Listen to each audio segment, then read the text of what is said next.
This is Blake Hull with Knowledge Infusion, and I would like to thank you for joining us today. Knowledge Infusion experts Jason Averbook, CEO, and Suzanne Rumsey, Senior Consultant, will explain successful talent management implementations require organizations to rethink and innovate and focus on user adoption. Slide, I will cover just a few quick things before we get started.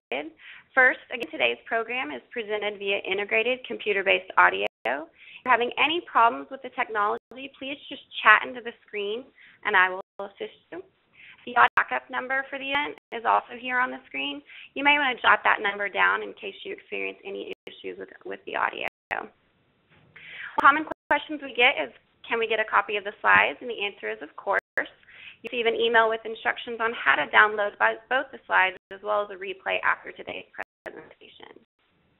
I encourage you to take a minute after today's presentation to fill out the post-event survey to let us know how we did. Ways we want today's event to be very interactive, so please post any questions or comments at any time throughout the event by clicking on the lower right-hand corner Q&A panel and just simply typing in your question. And let me know that the Q&A panel is working by typing in something that you'd like to learn from today's presentation. We'll be monitoring the Q&A panel throughout the presentation, and you can also follow our discussion on Twitter at #KIRethink. I would like to introduce today's presenters. I have Jason Averbook, Knowledge Infusion CEO, on the line. Hi, Jason. Thanks for joining me. Hi, how are you? I'm doing good. Thank you so much for Thanks for the invitation. And I also have Suzanne Rumsey, Senior Consultant, who has also joined us. Suzanne, are you there? I am. How are you, Blake? I'm doing great. Thanks again for joining us. Absolutely. And with no further ado, I'm going to hand it over to Jason Averbook to get started. Great. Thanks so much. Hi, Suzanne. How are you? Good. How are you? Good. Are you in LA? I am in LA today, and it's actually lovely. It's not too hot, and the sun's out. Nice to be. Good. I'm in Pittsburgh, Pennsylvania. How is it in Pittsburgh? Everything's great. And a few people said where they were calling from. So for anyone on the line, if you could type in the Q&A where you're calling from, since no one really wants to say what they want to learn, maybe they'll at least say where they're calling from so we know some people are listening. So Tucson, Rochester, great. All right. Quite a few from San Diego. Good. Looks like someone, well, I'm not going to go through all those. That woke up some people. It really did. So real quick, Knowledge Infusion, most of you know a lot about Knowledge Infusion, are familiar with Knowledge Infusion, an organization that's about 6 years old, focused on everything from helping organizations build out their HR and talent management strategies, all the way through the deployment and implementation of the technology to support those strategies, all the way to the measurement and being able to measure the impact of those technologies. So a complete HR, human capital management, talent management consulting firm that starts with strategy, starts with business outcomes, moves into the deployment and implementation phase, which may be new to some of you, and then finally to the measurement and the outcomes, so we're able to measure the impact of those. Now, today, the topic we're going to talk about is talent management. It's a topic that's near and dear to most people's hearts and everyone's hearts, the hundreds of people online here today, and something that gets a lot of attention in the media today. So from this standpoint, what we're going to talk through is really the state of the quote-unquote war for talent, overused cliche, but we'll use it again today and explain it. A question about today's talent management priorities, where organizations are, what they're thinking about, how they're thinking about talent management, emergence of the integrated talent suite and why the suite may or not be important, and we'll talk about that. The fourth bullet and discussion point is creating the ask, the unquote business case tied to this. And lastly, how is deploying talent management today different than deploying other HR applications in the past, and what are some of the important things to keep in mind? So there's the agenda. Once again, please send in questions throughout this session, as we'll make sure we make this as interactive as possible throughout the event. So please, the questions, we'll be monitoring those as well. And if anyone's on Twitter, drop a note to #KIRethinkTM. So let's move into the first topic, which is the state of the war for talent, and really talk about that.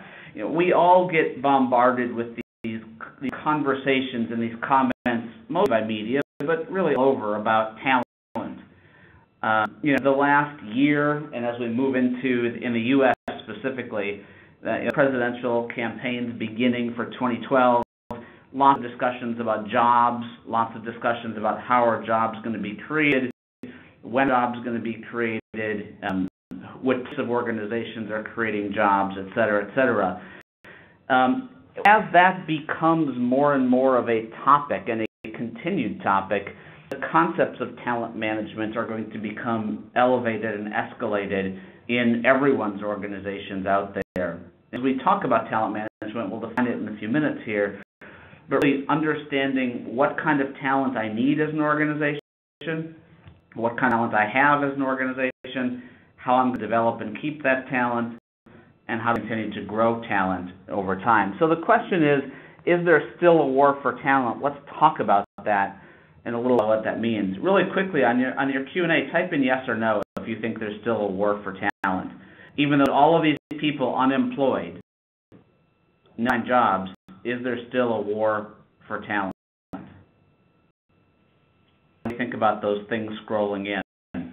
Get a yeses, the occasional no, but getting a lot of yeses there. Unfilled jobs still, yep. So probably about 90%, it looks like, typed in yes there. At least, yeah. Interesting. And that last comment that just came in, yes for key positions, is important. So let's move on to the next slide here. One of the things that I find fascinating, and if you learn nothing else from this webinar, there's a great website that I use quite a bit, and it's right here. It's called calculatedriskblog.com. And what calculatedriskblog.com does a really good job of putting out these charts that I'm going to talk about here over the next few slides. One of the things that's important is that if you look at this slide, starting in January of 1960, moving all the way to January 2012, and that's 52 years, we can see the number of people that are employed part-time for economic reasons. Meaning they're employed not because they want to be employed part-time, but because that's the only jobs that they can get. If we take a look at that, and we take a look at over the period of time, I have a dip here in the 1980s. I have another peak here in the early 1990s. I have another peak here in the 2008 time frame. As we know, the economy stalled. But note what didn't happen here is I didn't come back down. Up here in this upper quadrant, or this upper area of this chart. So what does that tell us? And once again, I'm going to put this together in a puzzle for you guys here. There are a lot of people working part-time that don't want to be working part-time. And why is that? And what types of jobs are mostly part-time jobs? We know a lot of the part-time jobs are oftentimes either lesser skilled jobs, or a lot of those part-time jobs are temporary jobs for people trying to fill in until they can find full-time employment. So when we look at this is our first data point we're going to use as we start talking about this war for talent. The next point that we're going to use as we talk about the war for talent is, once again, from the same site, make sure we cite the source, take the blips in the economy, and let's start here in 76. Now these lines, within 5 weeks, 5 to 14 weeks, 15 to 26 weeks, 27 weeks plus, unemployed as a percentage of the civilian labor force. Now here I have a dip, and I come back down. I dip, and come back down. I dip, actually I have an up, and I come back down. Another one. Now here, I had a peak, and it's coming back down. What happened? Look at the number of people that are employed for greater than 27 weeks now. It is greater than it has been, percentage of the civilian workforce, really since 1969, and truly since the beginning of, when these numbers were started to be charted, which was about 50 years ago. What does it mean? It means I have a lot of people unemployed and not working. Now, interesting concept when we say we're in a you have all these people unemployed. And I think there's a great comment here by a gentleman that earlier, a few questions or a few comments ago, that said misalignment of skills and needs, and that's spot on. So we sort of look at today's reality on the war on talent, or war for talent. Yesterday, conservative hiring, shortage of qualified workers, inability to know what talent success looks like. That's really today. Move into tomorrow, selective hiring based on new roles, new jobs, a shortage of highly skilled workers, and a challenge of identifying internal and external talent success. So as we start to look at this, where we're at today, and a fairly bold statement, most people that I talk to, and most people that, when Suzanne and I work on these talent strategies, we hear that the jobs aren't coming back. A lot of jobs, as they existed in the past, aren't coming back. The jobs that will come back are new jobs with skills that organizations are having a huge issue trying to figure out how to find those people and groom those people. Suzanne, I'm sure you want to jump in with some comments. Yeah, there's an interesting question on the Q&A about the prior chart about does it differentiate people working part-time but would prefer full-time versus people working part-time but would prefer not to work at all, meaning have to work because they need the income for some reason or other. I don't know if you have the answer to that particular question for the chart, Jason, but I think what's interesting about the question is what I'm seeing is a gross mismatch between what's available in the labor market and what organizations are finding or discovering that they need. So, from an organization standpoint, in the Great Recession we're coming out of, organizations did a better job of identifying the people they needed to keep vis-a-vis what are the key skills, experiences, et cetera, that we're going to need to move forward. So they did their job with that. And I think what's happening now is there's a mismatch in that they've identified what they need going forward, but can't find in the marketplace for whatever reason. Either their needs have evolved quite a bit, or alternatively they are looking for different mixes of skills and knowledge that are harder to put together in one person, so to speak. I think you're spot on. It's got me to the point where, I listen to the media talking about where are the jobs, where are the jobs, where are the jobs. Yep. And I'm asking myself, where are the skills, where are the skills, where are the skills? Right. It really leads us into sort of the next phase of this, which is within an organization, do you know the skills you have? Yep. Within an organization, do you know the skills you need? Questions really drive today's discussion on talent management. Do you know what you have? A. Do you know what you need? B. C. What are you going to do to get it? In days when I can just hire people to fill jobs, it's easy to go out and grab bodies. When all of a sudden the bodies out there don't meet the skills that I need, that is a quote-unquote war for skills, and that's what we're currently in today. So, as we move on and we look at this, the challenges are diverse. Are we truly in an economic recovery? Are we focusing on compliance the way we need to be? Organizations change faster than ever before. And then HR transformation. How is HR changing? And is HR responding to this? Or is HR letting the business units respond to this?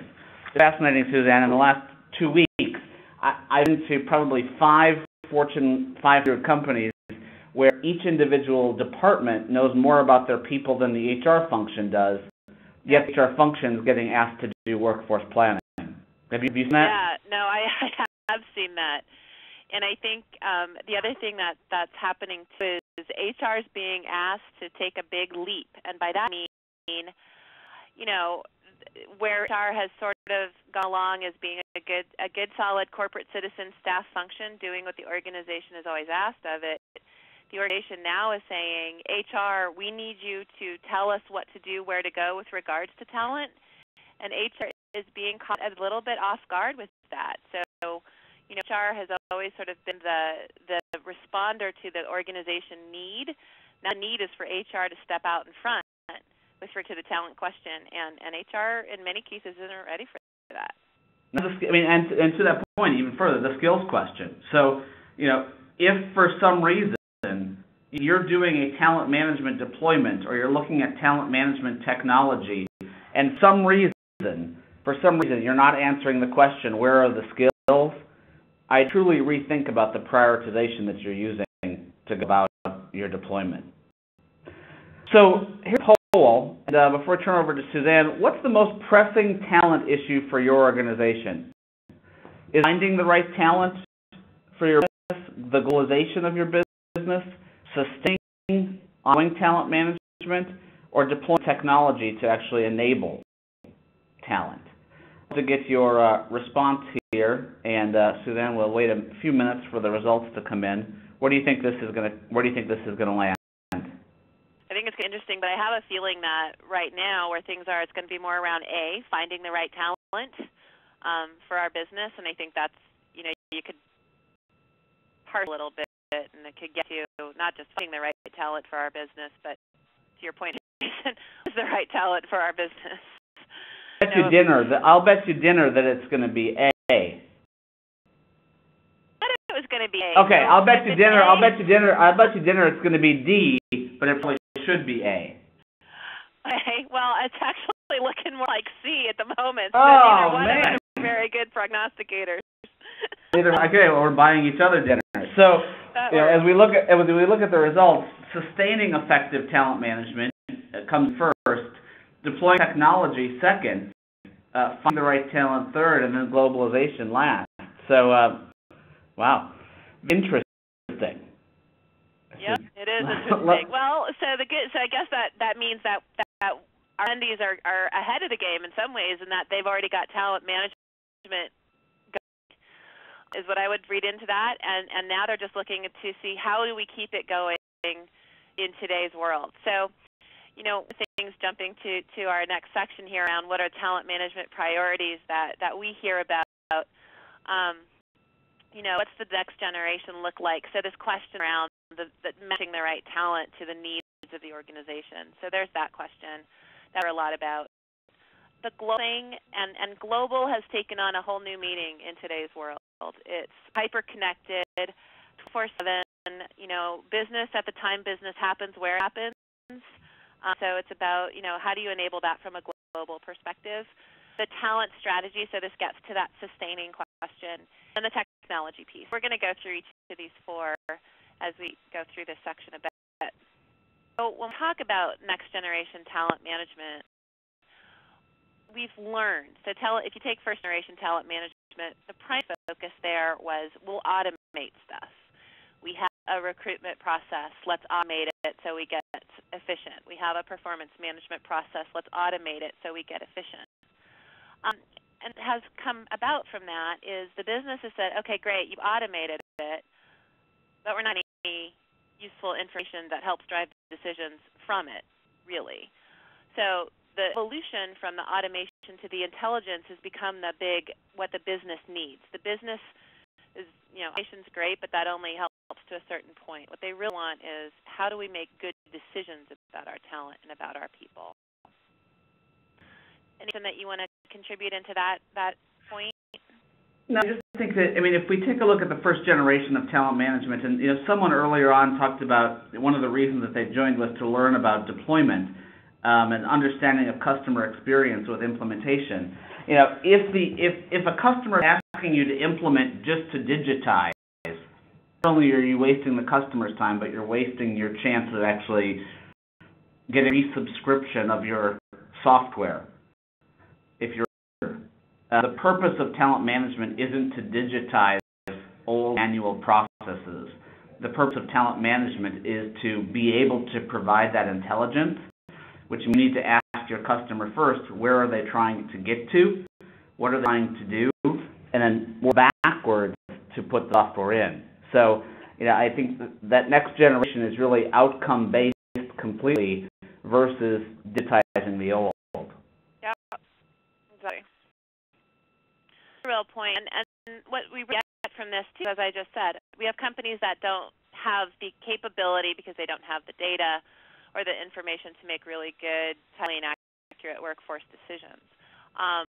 And where they have data to do those decisions, if we give those covers a little bit, what we find is they have data to make some pretty limited decisions, I would say, or some very broad decisions. So they can't make a decision with data that enables them to think at the mid-range level around sort of talent pools for critical roles, I would say. They are very good about specific individual level data that enables them to identify successors for an executive, as an example. Or alternatively, they can get at large aggregate macro level data, head count, et cetera, and make some decisions based on that. But the space between those levels is still a pretty a vacuumed area, I would say. The question I have about this, and whenever I see this slide and the slide we use, timely and accurate workforce decisions. Yeah. Back in the world of manufacturing and the supply chain, if I ran out of rubber to make tires, I was in big trouble, right? My assembly line would shut down. What does timely mean when it comes to HR and people decisions? No, and I think that's a great question. So, some of it is we are going to launch into a new market within a month because that's the opportunity we have. Who do we have that can jump into that world and help us, right? So, business moves fast, right? It moves really fast today. And unfortunately, HR systems, processes even, haven't kept up with the ability to help the business move as fast as it needs to. So we hear a lot of is folks who say, I can get that data, but that data by the time I get it is a week old and useless. Right? Or I get data, but then I look at the data that comes from finance per our headcount or per our people and who they are and who they report to. It doesn't match what HR gives me. I want to move fast. I think that's the thing that's really important here, and there's a question, someone made a comment, do the percentages change from timely to accurate? I think the most important thing for for HR to realize here is talent management is not a once-a-year process or once-a-quarter process. Right. Talent management should be an always-on process, just like supply chain and manufacturing. And if you're running talent management in an always-on manner, then more likely you're not going to be able to make these workforce decisions that you need to. Yep, absolutely. So this is one of those things that we have, happening. And then when we look at where, the skills and knowledge that organizations are really looking for today. So this is from 2010, but still true here in middle of 2011.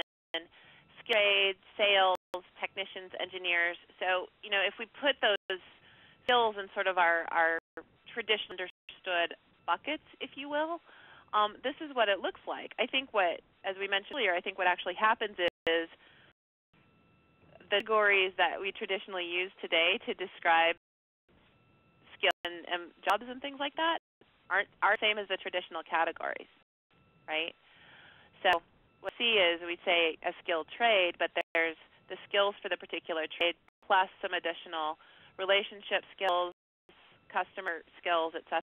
So each of these jobs is a bit more complex and nuanced today than they were, 2-3 years ago even. Suzanne, this chart is interesting. So I just did a media interview earlier today where the reporter asked me, or basically told me the statistic that the unemployment rate, 3% of the unemployment rate are people that have master's degrees or and 2% of the unemployment rate are people that don't have high school degrees. So when we look at that, and we look at people that don't have high school degrees, how many of these jobs on this list can they do? The truth is, honestly, probably the top one was skilled trades, because you don't necessarily need an academic education to do trades. But you do need, and what's being asked for that's hard to fill, is some of that, what we all classically call the soft stuff. And that's not necessarily stuff you learn in an academic line either. That's a little bit more about what you learn or can grow as you grow up and as you learn, interact interacting with people in the amount of how you do the job. So, but the rest of it, except for maybe 9, 6. What does HR do? I mean, what HR is trying to be efficient and effective, how do they focus? Yeah, it's a really good question. So what we're trying to move HR from is this efficiency focus, which is where they've been for a really long time, and move into the strategic focus, which is where they wanted to get for a really long time. And sometimes the organization doesn't let HR get to that strategic effectiveness focus as we would like, but HR sometimes has to do it more favors, right, and think about it more from a strategic effectiveness perspective as well. I'm sorry.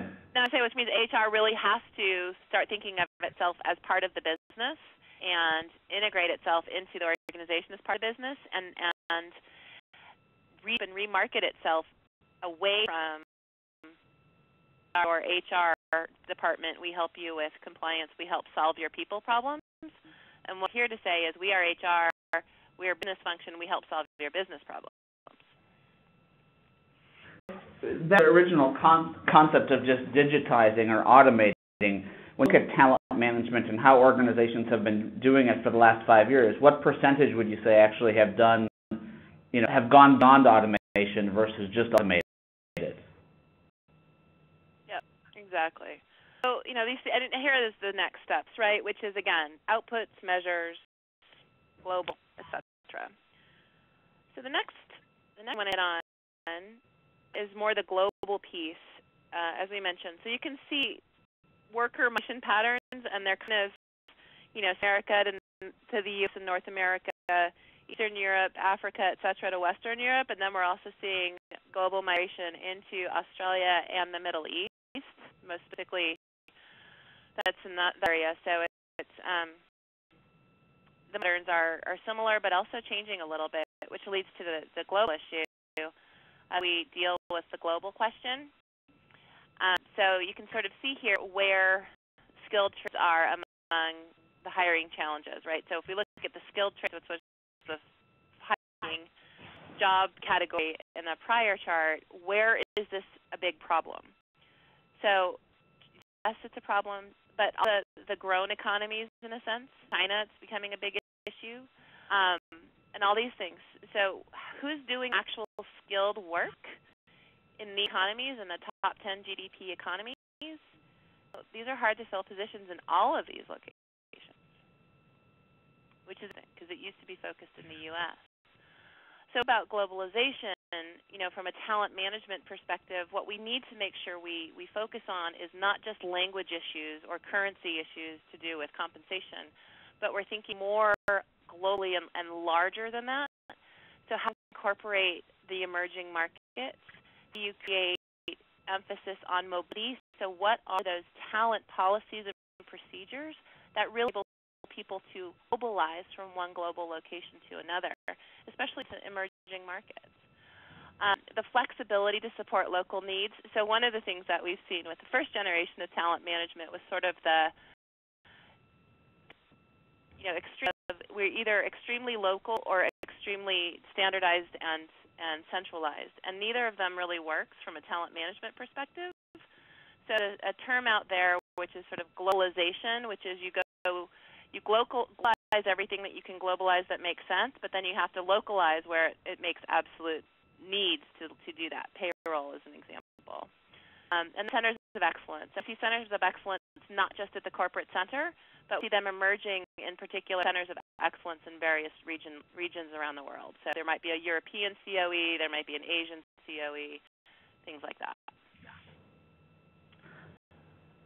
Point with priorities that we see is just the talent management strategy itself. So one of the things that we often see is we have clients that are doing talent management, but they're doing it not very strategic, focused, or organized fashion. What we end up with is a lot of organizations, a former boss of mine called a lot of activity with a lot of thrust and not a lot of vector, which means there's a lot of energy being expended, but it's not going in a focused direction. So you hear that, companies that lack a talent management strategy in 2010 are more numerous than they were in 2009, but they're also sort of trying to figure out that we need one. What does talent management strategy really look like, in a sense? Jason, what are your thoughts on talent management strategy? So here's how we think of it.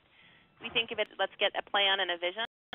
A lot of investigation within the organization to find out what's going on and what needs to go on, and all those sorts of things. But I'd love to get your thoughts on that sort of vision part of it, which is really important. Yeah. So for me, Suzanne, so first of all, when it comes to global, there should be one person on this line that's not thinking about talent management from a global perspective. Whether it's we're recruiting people from overseas, we have people coming from overseas, we're doing business from outside the United States. Globe includes the world. It doesn't just include outside the United States. The United States is part of the globe. So globalization around talent is something that we all should be thinking about, and it is one of the only HR processes that should be truly global besides basic headcount reporting. But I think the other thing around vision is, do you have a talent management strategy, meaning do you know what kind of talent you're going to buy, what kind of talent you're going to build, what kind of talent you have, and what kind of talent you're going to outsource? So say buy, build, have, outsource. And I'm just going to get very, very simple. Buy, build, have, outsource. Have a strategy around each of your pivotal jobs, or which one of those verbs you're actually going to use to that talent in. And that's a simple way of looking at a talent strategy, but would love to see sort of the state of your strategy today for the people that are on the line. Oh, so there's a poll that just opened. So go ahead, everyone, and respond to the poll. In the meantime, Jason, we had a question come in. So there's a growing movement in Silicon Valley in particular to encourage kids to go directly to work from high school and avoid getting the college degree. The belief that college degrees don't provide the same bang for the buck as work experience. So, is going to college, and there's been a lot of discussion about this as well. Does college actually prepare people for today's workforce? Oh man! Right? Whew, we could do a whole event on that. So the blog I write daily, blog.knowledgeinfusion.com, where I actually wrote a whole piece on this, and I put it up in the chat a few seconds ago. But Peter Thiel, basically, a founder of PayPal and a major investor in a number of organizations in the HR technology space today, did this contest where he gave people $100,000 not to go to college, basically, and to do some startups. And what he found was that people actually learned more of what they needed in the business world today going about this entrepreneurial manner than they did by going to school. Now, do I think that organizations, and I'll just say that very, very broadly, are ready to look at people based on their experience over their education at level? The answer to that is no. Do I think that experience outweighs education? I strongly do believe that. I strongly do believe that's going to be the future of what makes up for the U.S. and the rest of the Western workforce. I think education will still be important, and that's not saying don't go to school. But I see experience and the ability for people to be agile, collective, understand how organizations work, trump what they're learning from an education standpoint, which is Suzanne, terrible topic to get me rambling on, but one of the reasons why I think education is so broken, and going back to why I think there's this skills issue, not a jobs issue. Yeah. This all ties together very, very nicely based on the question. Yeah, no, absolutely. So a poll that open around the state of the talent management strategy, which sort of speaks to that. So, is it well-defined and current? Is it in process of being developed, process of being updated, or we don't have one? So the good news is we've got almost 60% of our respondents here saying they're in the process of developing one, which is news. So the trend, it looks like, is getting out ahead of it and trying to make sure that we have the right pieces in place to to drive management in an effective way. What's up? Yeah, so I mean, kudos to those that are in the process of defining it. Let's talk about that, because build, have, outsource is just the start of it. But now, how do we actually take that and bring it to market, bring it to something that means something? Just as exciting, Suzanne, I just have to say it, just as exciting as the fact that there's 60% in the process of finding, it's also just as scary that there's only 6% that actually have one defined. I would agree with that. I mean, and I'm sorry to go on this, but I mean, one of the things that I firmly believe is the reason why education doesn't match the needs of the workforce is because the workforce and education haven't gotten to on the skills needed for the future, and I firmly believe that's what this talent strategy is going to help do. So, I'm glad that this is happening, and I think we're going to see some changes, which is why this is truly the most exciting space in the world today from a business standpoint, because it's got the biggest area of opportunity.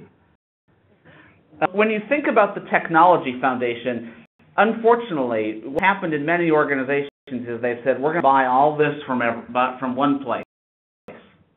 We're going to buy all this from one place. And unfortunately, that's not necessarily a bad thing, but what ends up happening is more organizations put most of their time focused on this core foundation. Focusing on the foundation and focusing on these basic HR transactions up here and the information transactions and the workflow, instead of truly focusing on the strategic talent management components and talent intelligence components.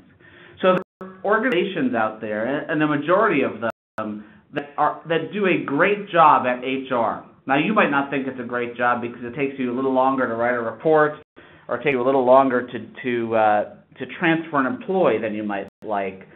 But we have grave situation where organizations are truly underspending and underinvesting in these strategic talent management applications from a transformation standpoint, and in measuring the talent intelligence, aligning it back to that overall strategy.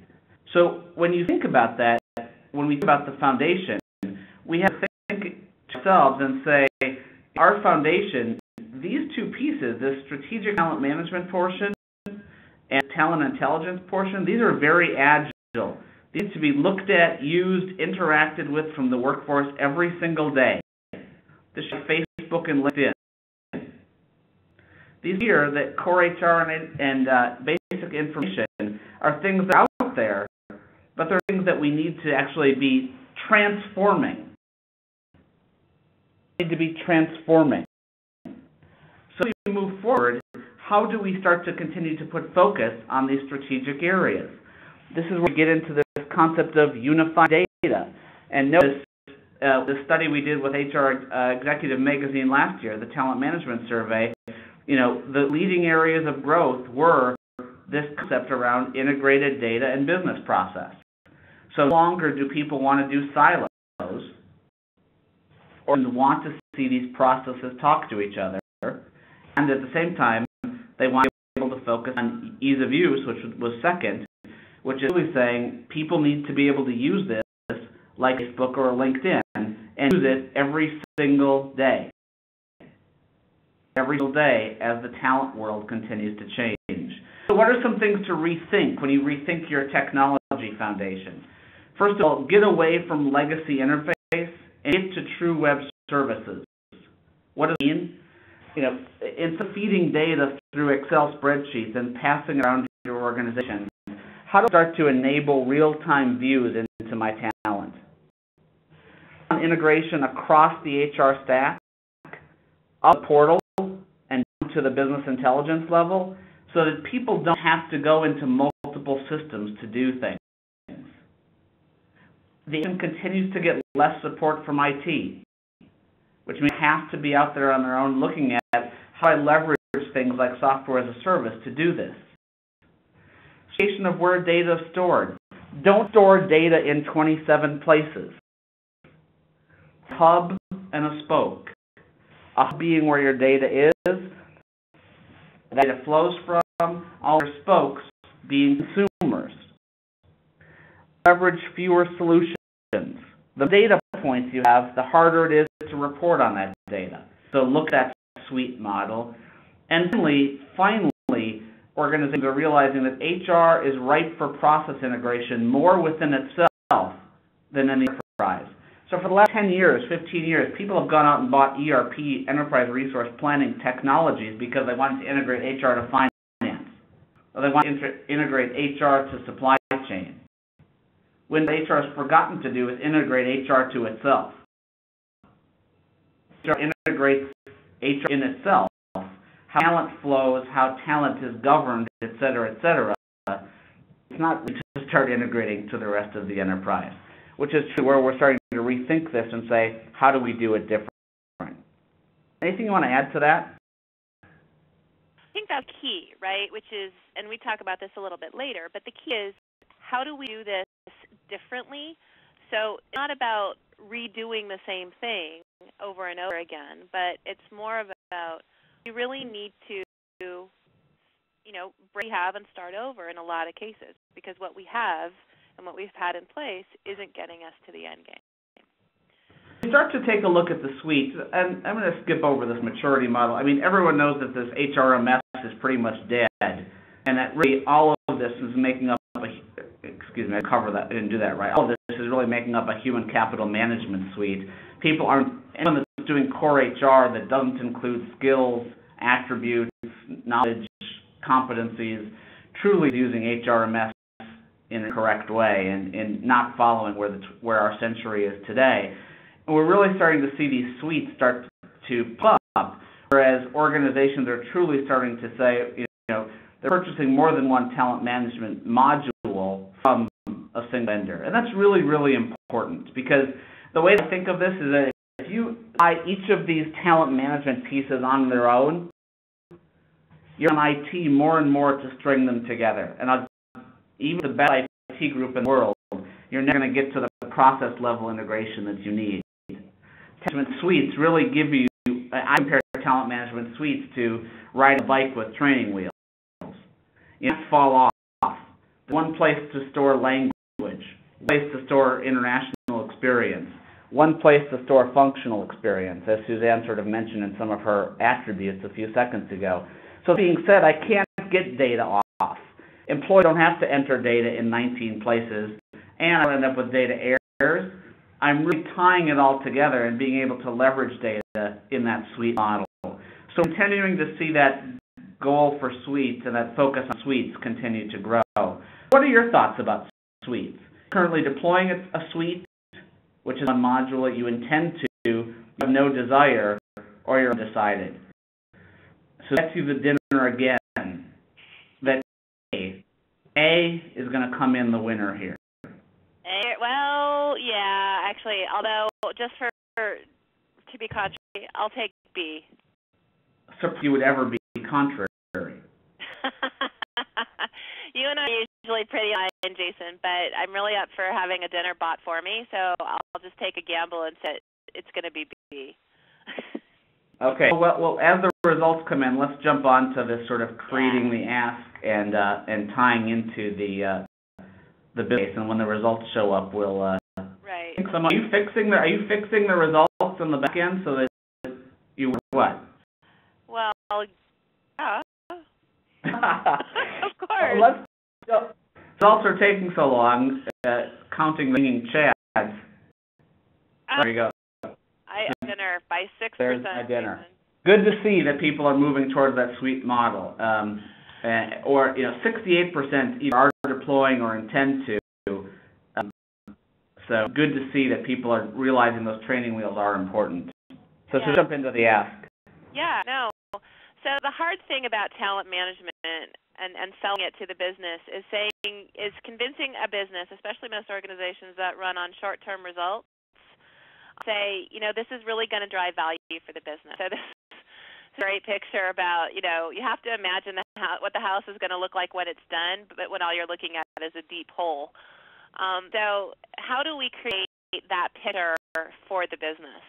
So what is it that, again, we have to start with the end in mind and figure out, get the business to articulate with us what that house, that end structure look like. And what are the features of that house, if you will, What do those features need to be so that we can guest house that can be lived in for a long time? Go to the next slide that we have here. We talk about funding being the biggest challenge. And again, it's because, when people are making decisions about funding, and usually this lands in the CEO's lap with a few advisors, the question they always come up with is, well, how are we going to know that we're going to get a good return out of it? And often HR comes to the table and says, we don't know, we just think we should do this because it's a good idea. So what we really encourage folks to do is quantify things like engagement and retention. Those tend to be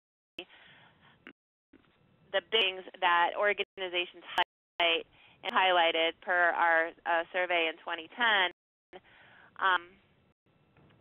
as the key talent management challenges that they have.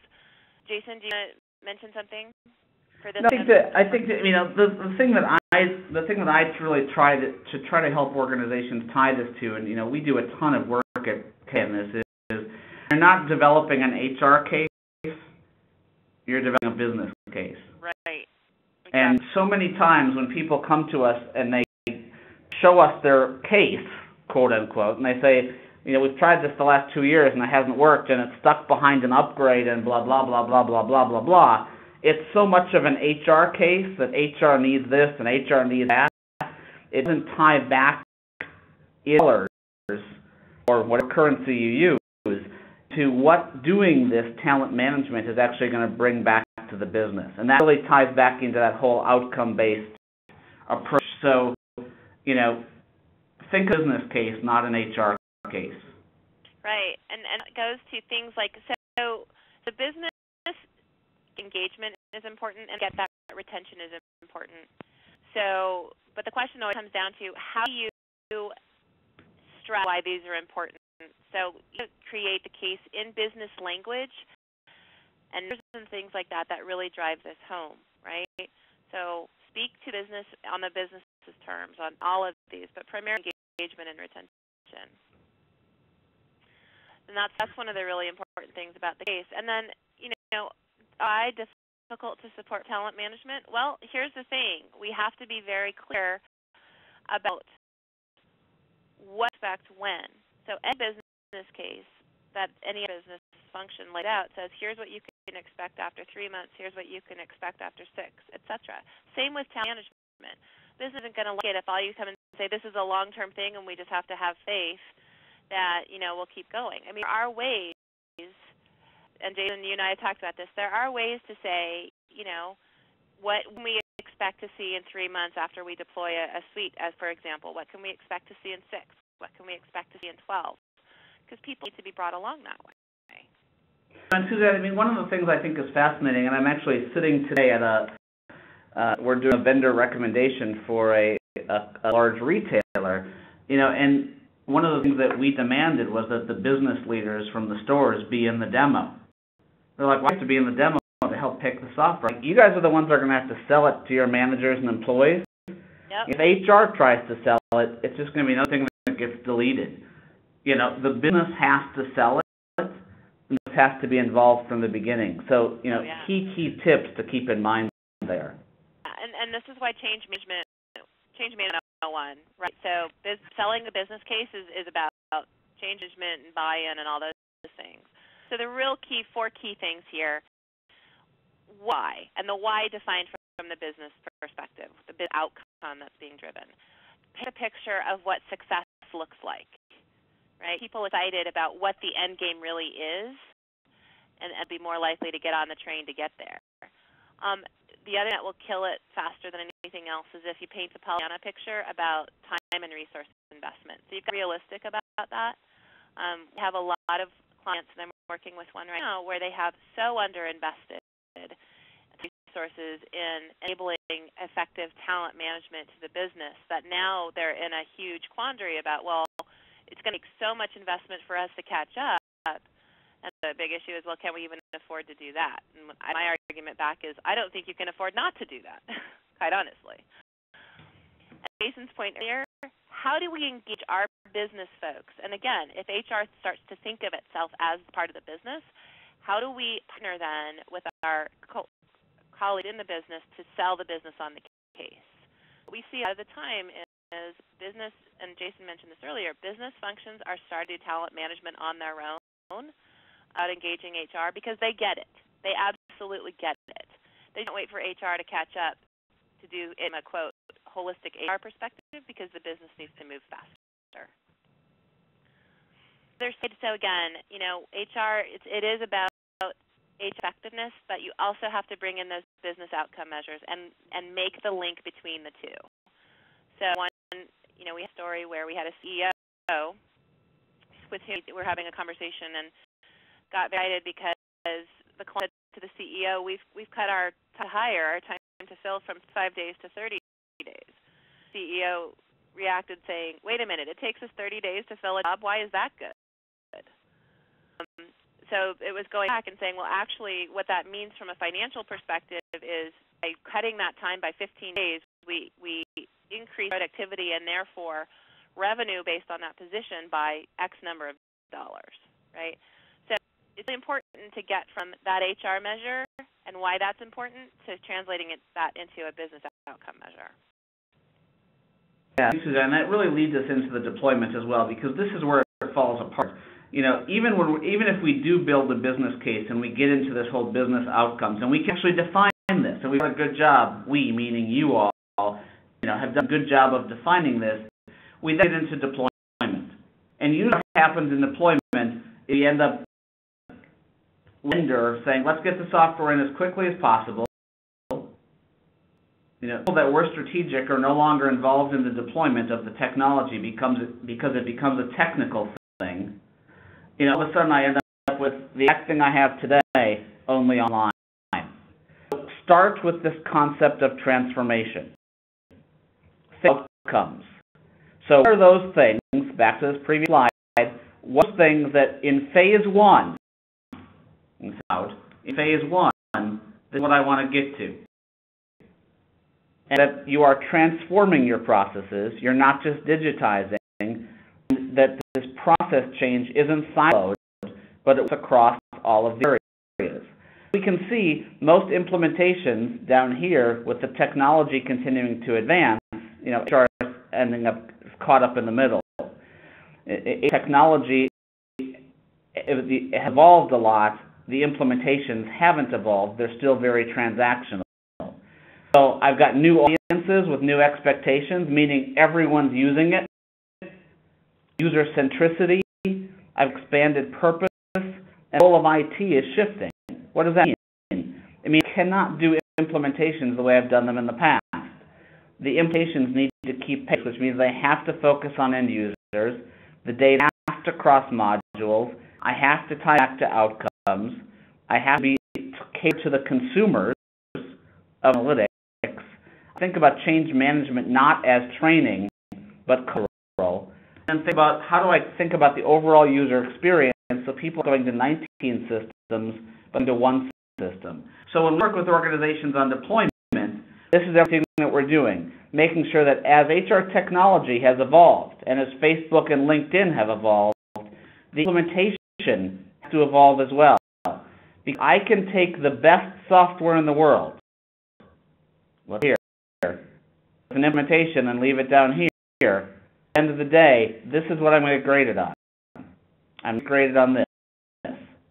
So think about it. The deployment is truly makes this a success, and that the outcomes you set forth at the beginning and make sure that those are derived in phase one are truly the things that drive the value of the technology investments.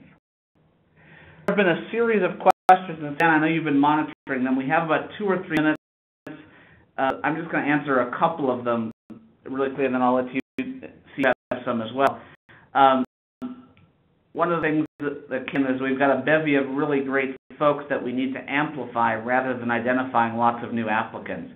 I love that point. I did a keynote at a recruiting conference last week where, I said to the recruiter, how many of you actually know where your people go? We'll recruit them into the organization, and almost all of them said they have no idea. I love to say, how do we keep recruiters that are bringing this talent in involved in these talent processes throughout so that they actually realize they're grooming people for the future. So other questions out there that you've been getting to? Anything that you want to go over in purpose? Yeah, and I think one of the things I want to emphasize is where you've got a large enterprise, whether it be a federal agency or just a very large company, has different business lines, different departments, different things like that within it. How do you create a unified talent management strategy and suite when you have essentially different organizations that lie within one organizational umbrella? And I think there's two things to think about, and it gets to a concept that we call core, critical, unique. So what's core? Identify what data and processes need to be core and standardized across everything, and then you select a core, drive the core. And then what's critical? So what does each organization have to do that may be different across different lines of business or different agency departments, et cetera? And then figure out what those look like. And then what is unique and what can be left up to each business line or each department to do on their own. And then HR has to decide. HR investment should be focused probably to the core and probably to some of the critical stuff. The unique stuff, honestly, we see organizations saying, well, can't individual business lines invest in that? And the answer is yes, absolutely, and they should.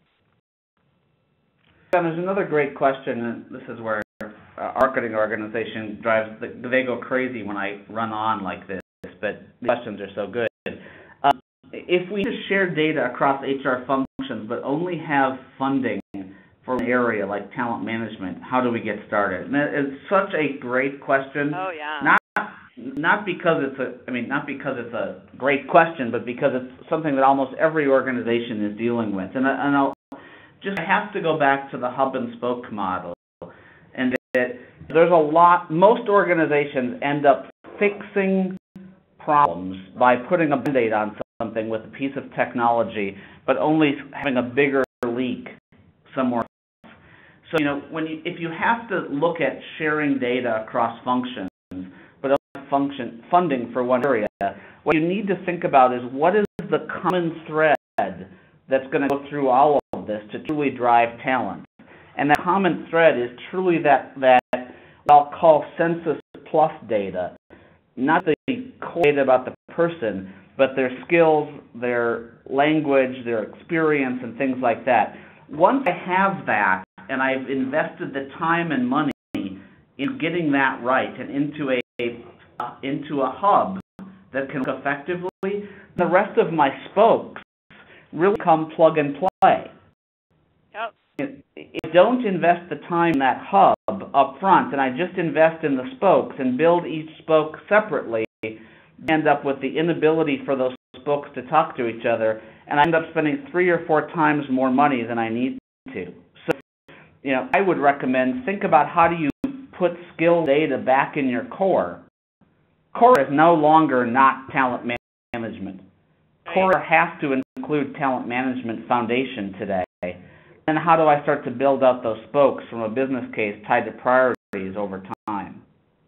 Suzanne, you add to that if you have any knowledge. No, it's a great different alternative way, but same thing around core, critical, unique, or hub and spoke. It's the same kind of thinking, which is it's critical that the enterprise needs to have at its core and think through that in a very strategic way. And then, where can we allow that differentiation? I think, we've gone from one extreme of standing to the central, and it clearly hasn't worked. The other extreme of having everybody off doing their own thing clearly doesn't work. So happy medium somewhere in the middle. That's where the deployment is so critical. So, if you just go to the deployment hoping to get that one module in without thinking about how it's going to affect everything else, guarantee you're going to end up knocking that down later on to get that one thing, right. So I know we're a little over the top of the hour here, so it's been a pleasure doing this with you. I know we had a lot of questions, and thanks for answering them. Hope it was enjoyable for you as well. It was fun. I love doing webinars with you, Jason. I always learn something, even though I'm one of the presenters. Core, critical, unique. That's what I'm going to remember the rest of the night. Core, critical, unique. Yeah, it's what we do. So I know I'm going to turn it back over to you. Here's our email addresses. Follow us on Twitter. This is all we talk about. We don't talk about what we're going to do for the 4th of July or anything like that, so you don't have to worry about filtering garbage. Blake, turn it back over to you. Thanks, you guys, for joining the event. Yeah, and thanks, Jason and Suzanne, for taking the time. As Jason had mentioned, thank you all for attending today's webinar. Again, the material covered in today's presentation, including the actual slides and a replay link, will be emailed to you. And just a quick reminder to please take a minute to fill out the post-event survey. And as always, if you have any questions, feel free to reach out to Jason or Suzanne directly. Thanks again for joining us. Everybody have a great day.